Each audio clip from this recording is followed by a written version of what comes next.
ஒரு ஊரில் இரண்டு முதலாளிகள் பேசிக் கொண்டிருந்தனர்.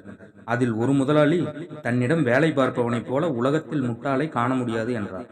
அதற்கு மற்றொரு முதலாளி தன்னிடம் வேலை பார்ப்பவன் தான் உலகத்திலேயே அடிமுட்டாள் என்றான். இருவருக்கும் சில நிமிடங்கள் வாக்குவாதம் நடந்தது. முடிவில் இருவரும் நிரூபித்து காட்டுவதாக கூறி சமாதானமானார்கள்.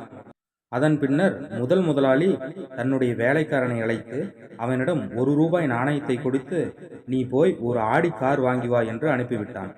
அவனும் அதற்கு சரி என்று கூறி சென்றான்.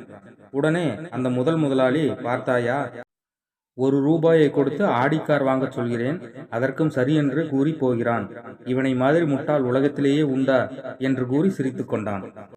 உடனே இரண்டாம் முதலாளி, கொஞ்சம் பொறு, என்னுடைய வேலைக்காரனை பார் என்று கூறி அவனுடைய வேலைக்காரனை அழைத்தான். அவனிடம், நான் தற்பொழுது என்னுடைய வீட்டில் இருக்கிறேனா இல்லையா என்று பார்த்து வா என்று கூறி அனுப்பினான். உடனே அவனும் சரி என்று கூறி சென்றான். அவன் கூறி சென்றதும் இரண்டாவது முதலாளி, பார்த்தாயா, இவன மாதிரி அடிமுட்டால் உலகத்தில் உண்டா என்று கூறி அவனும் சிரித்து கொண்டான். இப்பொழுது இரண்டு வேலைக்காரர்களும் ஒரு இடத்தில் சந்தித்துக் கொண்டார்கள். இப்பொழுது இவர்கள் இருவரும் தங்கள் முதலாளிதான் முட்டாள் என்று வாக்குவாதம் செய்து கொண்டார்கள். எப்படி என்று இரண்டாம் வேலைக்காரன் கேட்க, முதல் வேலைக்காரன் தன்னுடைய ஓனர் ₹1 கொடுத்து ஆடிக்கார் வாங்கி வரச் சொன்னார். அவருக்கு கொஞ்சமாவது அறிவு இருக்கா?